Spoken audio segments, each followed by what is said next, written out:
આજે આપણે પાટણના ચાણસ્મા તાલુકામાં આવેલા ચાવેલી ગામના સિકોતર માના ઇતિહાસની વાત કરીશું। આજથી ઘણા વર્ષો પહેલા પાટણ પરગણામાં ચંદ્રુમાણા ગામમાં રંજિયા રબારી એવા વીરાવસાની સિકોતરમાં થઈ ગયા અને વીરાવસાનું નામ ઇતિહાસમાં અમર કરી દીધું, જેનો ઇતિહાસ તમે આની પહેલાના વિડીયોમાં જોયો। મિત્રો, એ સમયની જ આ વાત છે। સિકોતર વીરાવસાની સાથે સાક્ષાત વેણે વાતો કરતા। આ વીરાવસાને એક બહેન હતી જેનું નામ રતનબા હતું। આ ત્રણેય જણા સિકોતર માના ધૂપદીપ કરીને સેવા પૂજા કરતા।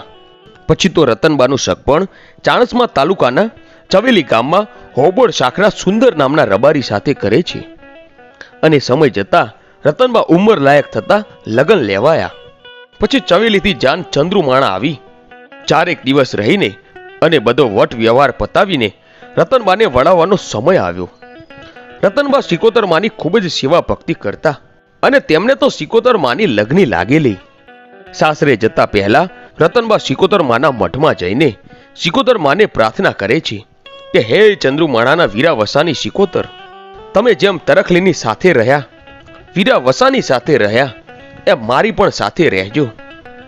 આમ એ દિવસે રતનબાની અરજ સાંભળી સિકોતરમાં તેમની સાથે ચવેલી આવ્યા।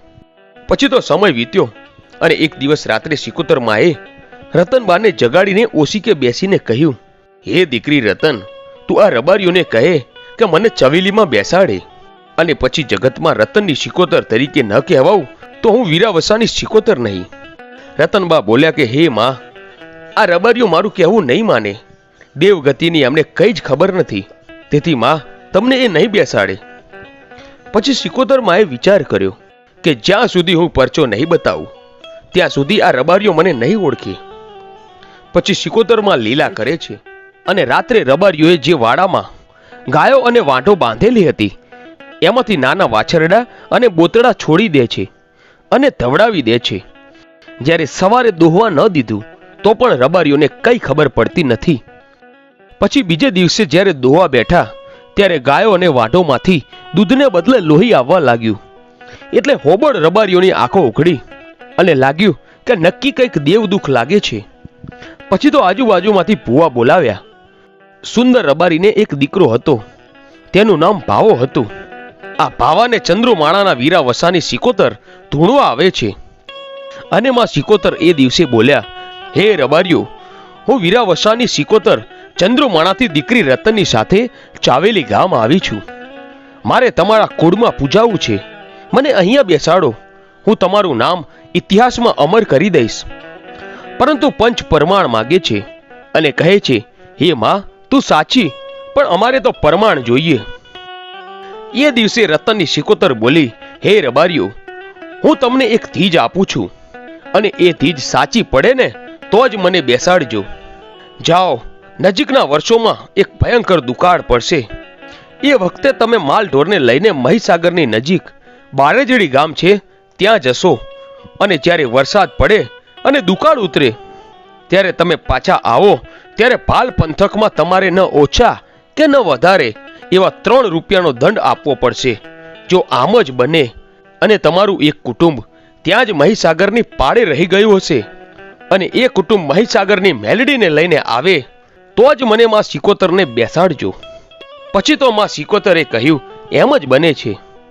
એકવાર ભયંકર દુકાળ પડે છે અને ઘાસચારો ખૂટી પડતા રબારીઓ ફરતા ફરતા મહીસાગરની જોડે બારેજડી ગામમાં આવે છે અને માલ ઢોરને સાચવવા માટે ત્યાં જ રહેવા લાગ્યા।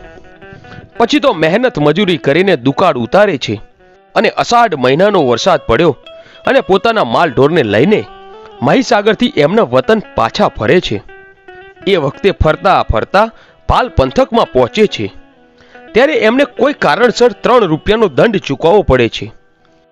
એ વખતે જ એમનું એક કુટુંબ માલઢોરમાં રોગચાળો ફેલાવાના કારણે મહીસાગરની પાળે જ રહી ગયેલું હોય છે અને તેઓ તેના મહીસાગરની મેલડીની માનતા રાખીને કહે છે, હે માં મહીસાગરી મેલડી, અમારા માલઢોર સાજા થઈ જાય તો અમે તારી 5 રૂપિયાની માનતા કરીશું। પછી તો માં મેલડીની કૃપાથી રોગચાળો જતો રહે છે અને માલઢોરને લઈને તેઓ પોતાના વતન પાછા આવી જાય છે। પરંતુ મેલડી માની માનતા બાકી રહી જાય છે અને મહીસાગરી મેલડી પોતાનો હક લેવા માટે ચવેલી ગામ આવે છે. મિત્રો, આ બધી જ સિકોતર માની લીલા હતી. આ દિવસે જ માં સિકોતરની તીજ પૂરી થાય છે. પછી તો રબારીઓએ ભુવાને બોલાવીને 14 અને પૂનમના શુભ દિવસે વિધિવત સિકોતર માની અને મેલડી માની સ્થાપના કરી અને ભાવા રબારીને ભુવા બનાવ્યા. તો મિત્રો, આ હતો ચવેલી ગામમાં આવેલા રતનબાના સિકોતર